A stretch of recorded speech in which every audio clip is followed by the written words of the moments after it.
একটা কথা মাথায় রাখবেন মা, অবশ্য মেব ভক্তব্যম কৃত কর্ম শুভাশুভম, মানে অবশ্যই আমাদের ফল ভোগ করতে হবে কৃত কর্মের ফল।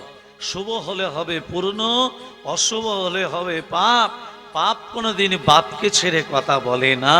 স্বর্গের দেবতাদিকে ক্ষমা করেনি পাপ। গঙ্গাপুত্র দেবব্রত ভীষ্ম, তাকে তীরবিদ্ধ অবস্থায় শুয়ে থাকতে হয়েছিল। কেন না, ভীষ্ম ছোটবেলায় একটা সরীসৃপকে, সরীসৃপ জাতীয় প্রাণী, তাকে তীরবিদ্ধ করে ছোট ছেলের মন খেলা করছে। মা ডাক দিয়েছে দেবব্রত। ভীষ্ম কি করলো, তীরবিদ্ধ অবস্থার সরীসৃপটাকে মায়ের ডাক শুনে ছুঁড়ে ফেলে দিল অসংখ্য ফেনী মনসার কাঁটার উপর। সেই সরীসৃপ চিৎকার করে বলছে, দেবব্রত তুমি আমাকে তীরবিদ্ধ করে তোমার মনের আশা মিলল না, আমি তোমাকে অভিশাপ দিলাম যে অসংখ্য কাঁটার বিছা, অসংখ্য ফেনী মনসার কাঁটার উপর তুমি আমাকে শয়ন করে দিয়ে গেলে, অভিশাপ দিলাম এই রকম কাঁটার বিছানা তোমার সাজানো হবে। ওই যে বলে না, মায়েরা বলে না যে দেখো অজানা বশত পাপ করেছি। পাপ অজানা জানা কিছু নেই। পাপ হলো পাপ, সে ছোটই হোক আর বড়ই হোক, পাপ তা সেই পাপকে ছাড়ে না। অতএব সেই পাপ যদি খণ্ডন করতে না চাও, তাহলে আমাদের দিনান্তের শেষে কি করতে হবে মা বলো? হরি না। তাহলে এতই যদি বুদ্ধিমান, তাহলে সাদা চুলে কেন গোদরেজ লাগান? হ্যাঁ, এদিকে বলছে হরিনাম, আর ঘরে গেলে সব নাম ভুলে যায়। হ্যাঁ, অহংকার, আমার আমার আমার, এই আমিটাই হচ্ছে অহংকার। এই বাড়িটা কার? আমার। এই আমিটাকে তুমি বাড়িটা নিয়ে এসেছিলে? তোমার বাবা নিয়ে এসেছিল? তার ঠাকুরদা নিয়ে এসেছিল? কেউ নয়। কে কার? যতক্ষণ বেঁচে আছি ততক্ষণ এই আমার আমার থাকবে। আর যেই প্রাণ পাখি উড়ে চলে যাবে, কাকস্বপরি বেদনা। ভেবে দেখুন, সন্ধ্যার সময় যখন একটা গাছে অনেক পাখি এসে জোটে, কেন না রাত্রিটুকু থাকবে বলে। ঠিক আছে না মা? পাখিদের সম্বন্ধ কতক্ষণ না, রাত্রি যতক্ষণ ততক্ষণ সম্বন্ধ পাঠিয়ে নেয়, রাত্রিটা থাকবে বলে। কেউ ভাই হলো, কেউ বোন হলো, কেউ দাদা হলো, কেউ দিদি হলো, মানে সম্বন্ধ রাত্রি যতক্ষণ ততক্ষণ। আর যেই সকাল হয়ে যাবে যে যার উড়ে চলে যাবে। ঠিক তদ্রূপ আমরা মায়ার সংসারে এসে আমার ছেলে, আমার মেয়ে, আমার টাকা, আমার ধন, আমার পুত্র, আমার সন্তান, আমার স্বামী, আমার রাধে রাধে, কেউ কারু নয়। তাহলে যতক্ষণ বেঁচে আছি ততক্ষণ আমাদের কি করতে হবে? কৃষ্ণ নাম, হরি নামে, হরি নামে। নাম না করলে হরি নাম রে, যেমন কর্ম তেমন ফল। হ্যাঁ, এ জন্মে যেমন কর্ম করবে, এর পরের জন্মে তেমন ফল পাবো না? পাবো না? ভেবে বলুন, পাবো? তাহলে আমি পবিত্র মুখার্জি ব্রাহ্মণের ঘরে জন্ম নিয়েছি, ক্ষুদ্র কীর্তনিয়া। যদি আমি 90,000 টাকা নাইন নি, তাহলে এর পরের জন্য আমাকে আর কীর্তনের রূপে জন্মগ্রহণ করাবে? ভেবে বলুন। ব্রাহ্মণের ছেলে হয়ে যদি খারাপ কর্ম করি, আমাকে আর ব্রাহ্মণ কুলে জন্ম দেওয়া হবে? রাজা যদি সর্প হতে পারে, চোখের সামনে জল জল করছে কথাগুলো। ভেবে দেখুন, রাজা সর্প হয়নি? কালীনাগকে দমন করেছিল কে? কৃষ্ণ। কালীনাগটা কে ছিল? রাজা চন্দ্রধ্বজ। সেই রাজা চন্দ্রধ্বজ যদি কর্ম দোষের গুণে কালীয় নাগ রূপে জন্ম নিতে পারে, তাহলে তুমি খারাপ কর্ম করলে এর পরের জন্মে তুমি মনুষ্য জন্ম নাও পেতে পারো। তাহলে ভালো কর্ম করতে গেলে সৎসঙ্গ করতে হবে, কি না মা? সৎসঙ্গে স্বর্গে বাস। আচ্ছা বাবা, সৎসঙ্গ গেলে কি হয়? যা দোষা গুণা ভবন্তি। কি বললাম মা? তত্ত্বগুলো ধান দাও। কীর্তন মানে তত্ত্ব, তত্ত্ব ছাড়া কীর্তন হয় না। দোষা গুণা ভবন্তি, দোষগুলো গুণে পরিণত হয়, আর অসম্ভব কাজ সম্ভব হয়ে যায়। কি করলে না? সৎসঙ্গ করলে। যদি বলা যায় পিপিলিকা, মায়েরা মন দিয়ে শোনো বাবা, তত্ত্বটা ধান দাও। পিপিলিকা চন্দ্র কি চুম্ব বিম্বম, মানে একটা ক্ষুদ্র পিপিলিকা মানে পিঁপড়ে চাঁদকে চুম্বন করতে পারবে বাবা? কি মা পারবে? যদি বলা যায় হ্যাঁ সম্ভব, সৎসঙ্গ করলে অসম্ভব কাজ সম্ভব হয়ে যায়। যদি বলা যায় একটা ক্ষুদ্র পিপিলিকা একটা ফুলের ভিতর প্রবেশ করে আছে, যে ফুলটার ভিতরে পিপিলিকা বর্তমান, ব্রাহ্মণ সেই ফুলটিকে তুলে শিবের মন্দিরে নিয়ে গিয়ে ওম নমঃ শিবায়, রাধে রাধে যখনই শিবের মস্তকে দিল, ওই ক্ষুদ্র পিপিলিকা ফুল হতে বেরিয়ে এসে শিবের মস্তকে যে অর্ধচন্দ্র রয়েছে তাহা চুম্বন করছে। তাহলে মা, ভালো কর্ম করতে গেলে আমাদের প্রতিদিন দুবাহু তুলে হরি নাম করতে হবে।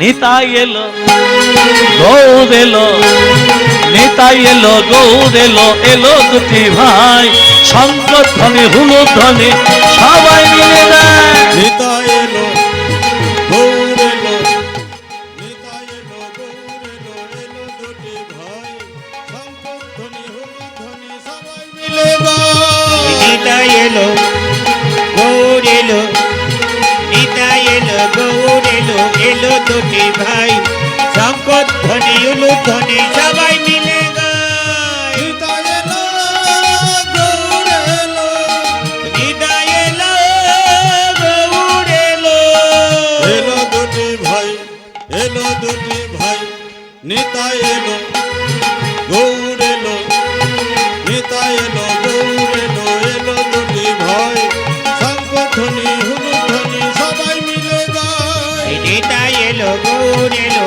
এলো দুটি ভাই, শঙ্করধ্বনি হুলধ্বনি সবাই মিলে মায়েরা, গায়। হরিনাম যজ্ঞ যেখানে হয়, এই আসনটা তিরপলের আসন নয়, এই আসনটা হলো ব্যাসদেবের আসন। এই আসনে বসতে গেলে প্রণাম করে বসতে হয়, এই আসন ছেড়ে উঠতে গেলে প্রণাম করে উঠতে হয়। ওই জন্য দেখবেন হরিনাম যজ্ঞ যেখানে যেখানে হয়, কপালে কপালে গোপী চন্দন পরিয়ে দেয়। কেন দেয়? মহাপ্রভুকে বুঝিয়ে দেয়, প্রভু এর গলায় মালা নেই, তিলক নেই, নামাবলী নেই, কিন্তু তোমার ব্যাসদেবের আসনে বসেছে, এর কপালে গোপীচন্দন পরি দিয়ে বুঝিয়ে দিলাম, অন্তিম দিনে শেষের দিনে যেন বিছানায় পড়ে রোগগ্রস্ত হয়ে যেন গড়াগড়ি যেন না যায়, অন্তিম দিনে যেন নিতাই গৌরে চরণ প্রাপ্তি লাভ করে। হরি হরি বল, হরি হরি বল। ভক্তমণ্ডলী ভক্তিমতী মা সাথে পাচ্ছে মিলি কাজ নিজ দাঁড়াতে বসিয়া সংকীর্তন করে হে প্রতিদিন হাতে করতালে দিয়া। প্রেম সে বলো রাধা রানী কি জয়, মদন মোহন কি জয়, গিরিধারী লাল কি জয়। প্রেম সে বলো রাধে রাধে, আবার বলো রাধে রাধে, ফির সে বলো রাধে রাধে। রাধে রাধে বললে কি হয় মা? তত্ত্বটা ধান দাও। রাধে রাধে বললে কি হয়? বাবা ছেলেকে বলছে, বাবা ছেলেকে বলছে, এ বেটা একবার রাধা নাম কর, একবার হরি নাম কর। বলবি না? তুই যদি রাধা নাম না করিস তোর দেহটা নরকে যাবে। তুই রাধা নাম করবি না? কি ছেলে রে! নরকে গেলে কি করবে জানিস? হ্যাঁ, গরম তেলে তোকে ছাঁকা হবে। সহ্য করতে পারবি? তোর মুখে হরিনাম করিসনি বলে রদকে গরম করে তোর মুখে ভরা হবে, নরকে যাবি। ছেলে কি করেছে? নাস্তিক ছেলে বলছে না দেখে বাবা মনে মনে ভাবছে এ দেহ আমি আর রাখবো না। বেঁচে দেখে কি লাভ? ছেলে যদি অবাধ্য হয়, ছেলে যদি বাবার কথা না শোনে, তাহলে ছেলের জন্য বেঁচে দেখে লাভ নেই, এই জীবন আমি ত্যাগ করে দেব।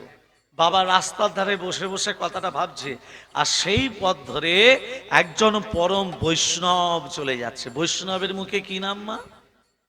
বৈষ্ণবের মুখে সদা সর্বদা ভগবানের নাম।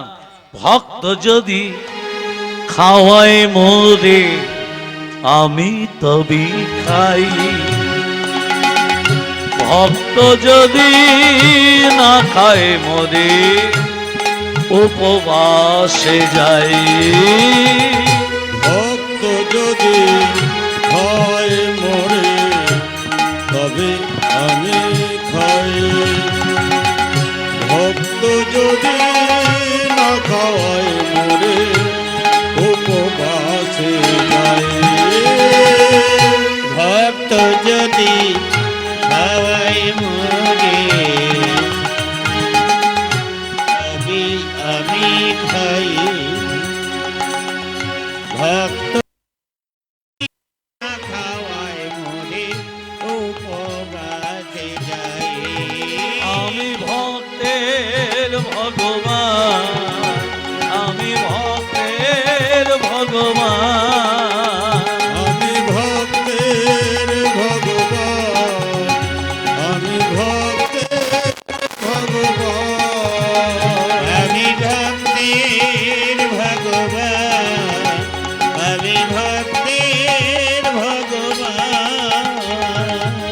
হরে কৃষ্ণ। এই এদিকে শোন, তুই মন খারাপ করে বসে আছিস কেন? হ্যাঁ বৈষ্ণব ঠাকুর, আমি ছেলের বদন থেকে রাধা নাম বলাতে পারি নাই, তা দেহ রেখে কি করব? তা প্রাণ বিসর্জন দেব। আরে শুধু শুধু দেহটা প্রাণ বিসর্জন দেয় কেউ? আরে শোন শোন, অপঘাতে মৃত্যু যদি হয়, কেউ যদি স্বেচ্ছায় মৃত্যু বরণ করে, সে আর মনুষ্য জন্ম পায় না রে বোকা। কেন মৃত্যুবরণ করবি তুই? সাদের মানব দেহের পরের জন্মে নাও পেতে পারিস রে। হ্যাঁ শোন, আমাকে একবার নিয়েছো, একবার নিয়েছো।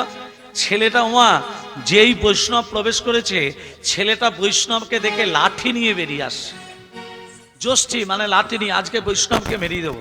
হে বাবা, হে বাবা, তুই মারবি মারবি, যত ইচ্ছা মার, কিন্তু একবার রাধা নাম বলে মার বাবা। একবার বল। বলবো না, যত ইচ্ছা মারবি, একবার বল। যত ইচ্ছা মারবো, হ্যাঁ মারবি, একবার বল। ছেলেটা তখন বলে দিল জয় রাধে, এবার মারি মার। কেউ যদি একবার রাধা নাম বলতে পারে, হরি নাম বলতে পারে, সে আর বৈষ্ণবের গায়ে লাঠি হানতে পারে মা? পারে না। বৈষ্ণব যখন চলে যাচ্ছে বলছে বাবা আমি তো চলে যাচ্ছি, তোকে কেউ যদি নিতে আসে, কোনোদিন যদি নিতে আসে, তাকে জিজ্ঞাসা করবি এই যে রাধা নাম বললি, রাধা নাম বলার মহিমাটা কি? কিছুদিন বাদ বাবা মারা গেল।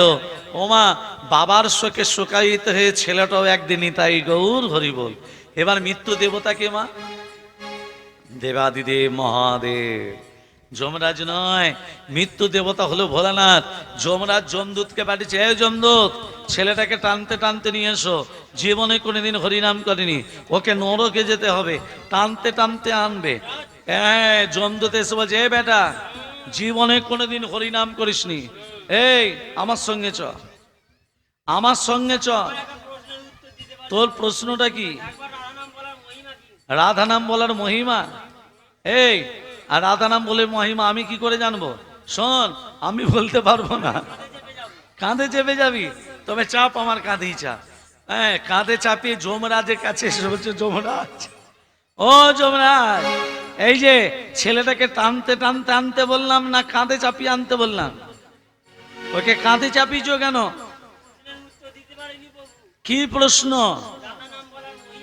রাধা নাম বলার মহিমা?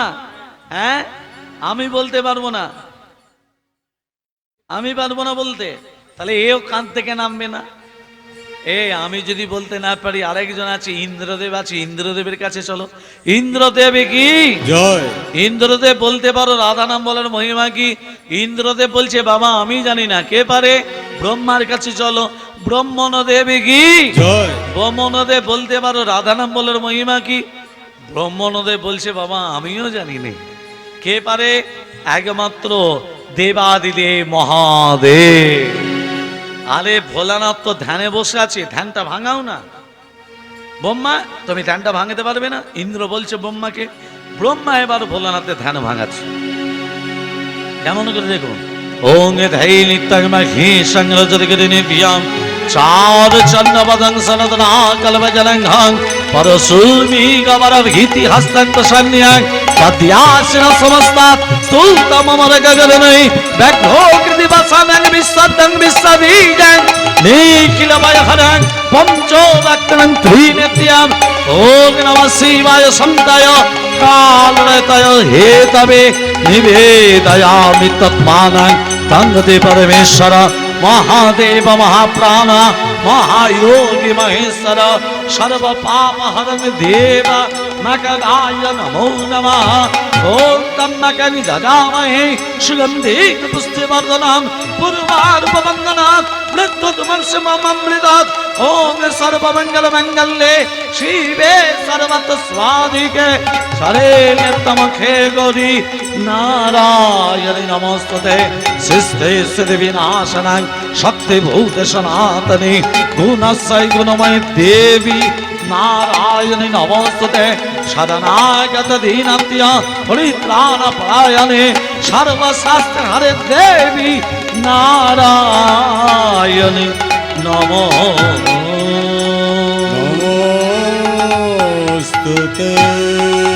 ओम नमः शिवाय ओम नमः शिवाय हर हर भोले नमः शिवाय। नमो शिवाय नमो शिवाय हर हर भोले नमो शिवाय। शिवाय नमः शिवाय हर हर नमः शिवाय। जटाधराय जटाधराय हर हर बोले नमः शिवाय। जटाधराय जटाधराय हर हर बोले नमः शिवाय। नमो शिवाय नमो शिवाय हर हर बोले नमो शिवाय।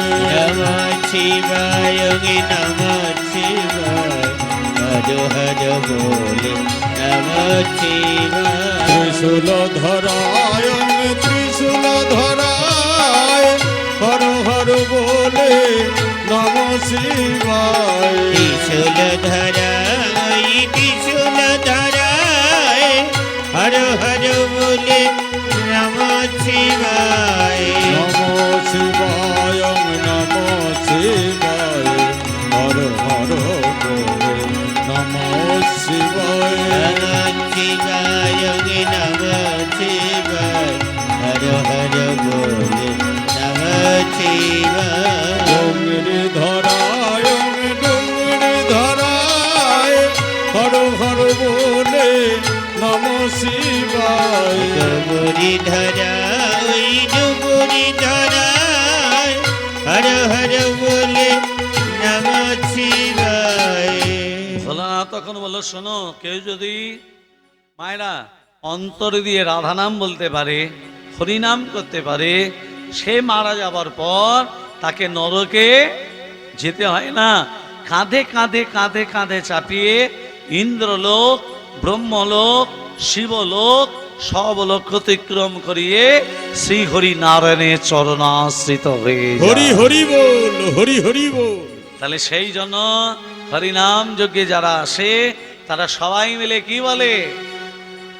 রাধে রাধে। বৃন্দাবনে গেলে কেন বলে রাধে রাধে? ভক্তমণ্ডলী মায়েরা তত্ত্বটা সাধন করলাম।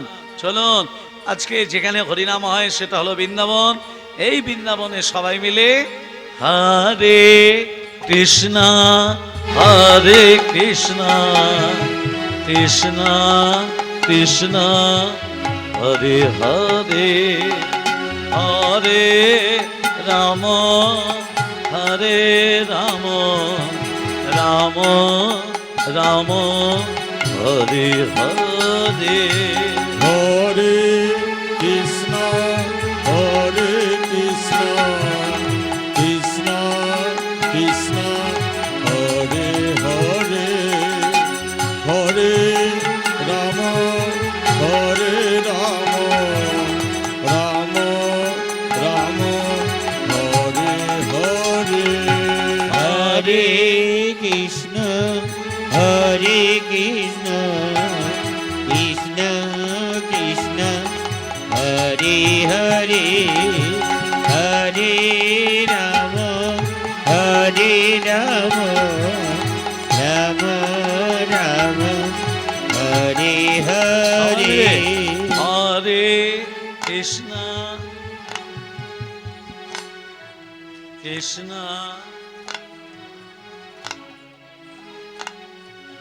হরে রাম। সবাই মিলে হরিনাম করলাম? না, সবাই বললাম না? ডাউট আছে? এরকম তত্ত্ব। কোমর পাড়ার গরুর গাড়ি বোঝাই করা কলসি হাড়ি, গাড়ি চালায় বংশীবদন, সঙ্গে যে যায় ভাগ্নে মদন হাট বসেছে শুক্রবারে, সোমবারে নয়, না শুক্রবারে।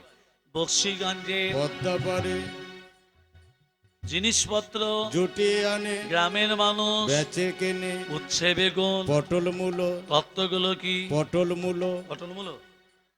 কোমর পাড়ার গরুর গাড়ি, তত্ত্বটা ধান দাও। আমাদের দেহটাকে বলছে কোমর পাড়ার গরুর গাড়ি। ওমা, দেহটা কোমর পাড়ার গরুর গাড়ি হয় কি করে? খড় মাটিতে কোমরে যেমন ঠাকুর গড়ে, রক্তে মাংসে ভগবান তেমন আমাদের মানুষ গড়ে। তাহলে দেহটা যদি কোমর পাড়ার গরুর গাড়ি হয়, কবি লিখছে বোঝাই করা কলসি হাড়ি। এই দেহটার ভেতর কি বোঝাই আছে গো? কাম, ক্রোধ, লোভ, মোহ, মদ, আশ্চর্য সব দেহটার ভেতর বোঝাই। আবার বলছে গাড়ি চালায় বংশীবদন। আরে বাবরে বাবরে, গাড়িটা চালাচ্ছে কে? বংশীবদন, মানে স্বয়ং ভগবান। যতই আমাদের দেহটা ভগবান চালনা করুক, কবি পিছনে লিখছে সঙ্গে যে যায় ভাগ্নে মদন। এ রতির প্রতি মদন, কামেন্দ্রীয় মদন, পা পিছলে দেবার মদন। খুব সাবধান কলিযুগে। আবার বলছে হাট বসেছে শুক্রবারে। ও বাবা, সোমবারে হাট বসলো না? সোমবার মানে শৈশবকাল পেরিয়ে এলাম, হরিনাম বলল না। মঙ্গলবার মানে কৈশোরকাল, হরিনাম বলল না। বুধবার মানে যৌবনকাল, এখন রক্ত গরম, হরিনাম করে। বৃহস্পতিবার মানে বার্ধক্য, বার্ধক্য মানে বৃদ্ধ বৃদ্ধা, বুড়ো বুড়ি। যতদিন সংসারে কর্ম করবেন সবাই ভালোবাসবে, আর কর্মহীন হয়ে যাবেন, চোখে দেখতে পারবেন না, কানে শুনতে পারবেন না, হ্যাঁ, সোজা হয়ে দাঁড়াতে পারবেন না। তখন ঘরের লোক কি বলবে? এই বুড়ো বুড়ি কবে মরবে রে, মরলে বাঁচে। এটাই বাস্তব। কিন্তু যে জন্ম নেবার সঙ্গে সঙ্গে, আপনি জন্ম নেবার সঙ্গে সঙ্গে যে আপনার জন্ম দিল স্বয়ং ভগবান, সে আপনাকে দেবার জন্য হাত বাড়িয়েছে, আমরা নিতে জানি না। তার নাম করি না বলেই আমরা কৃপা পাই না। কৃপা, কৃ শব্দের প্রত্যয় করো, পা শব্দের প্রত্যয় হলো পাওয়া, করে পাওয়া নাম হলো কৃপা। আমরা কৃপা পাবো কি করে? করি না চাই, আগে করো তারপর তো পাবে। ভক্তমণ্ডলী, ভক্তিমতী মা সেই জন্য বললেন হরিনামে, হরিনামে প্রেম দিয়ে হরিনাম করো। 1486 খ্রিস্টাব্দে, 1407 শকাব্দে, 491 বঙ্গাব্দে দোল পূর্ণিমার দিন শ্রীধাম নবদ্বীপ ধামে অবতীর্ণ হয়েছিলেন শ্রীকৃষ্ণ চৈতন্য মহাপ্রভু। নবদ্বীপ মানে কটা দ্বীপ? নবদ্বীপ।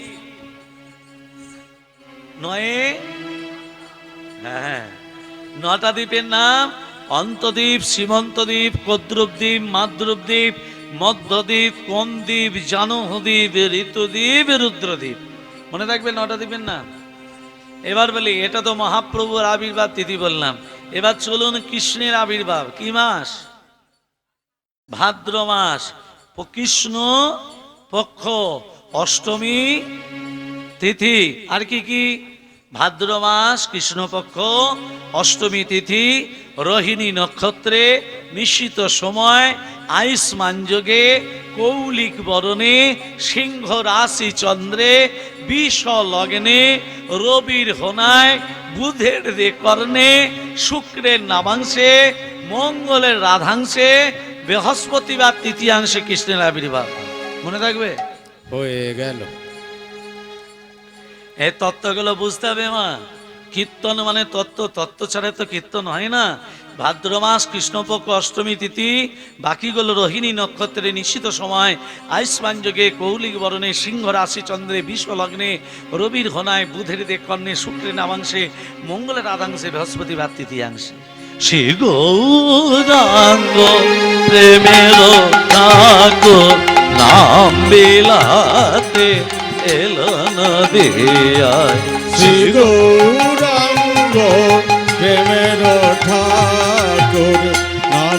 বিলাতে এলো নদী শ্রী গৌরাঙ্গ প্রেমের ঠাকুর নাম বিলাতে এলো রে রাধা প্রেম গোরা তোর অন্তরে যান শ্যাম গোরা রাধা প্রেমে গোড়া তনু অন্তরে যান শ্যাম গোড়াই শ্রী গৌরাঙ্গ প্রেমের ঠাকুর নাম বিলাতে এলো নদিয়ায় শ্রী গৌরাঙ্গ প্রেমের ঠাকুর মায়েরা, আজকে যে লীলা আমরা আস্বাদন করব, লীলাটির নাম হলো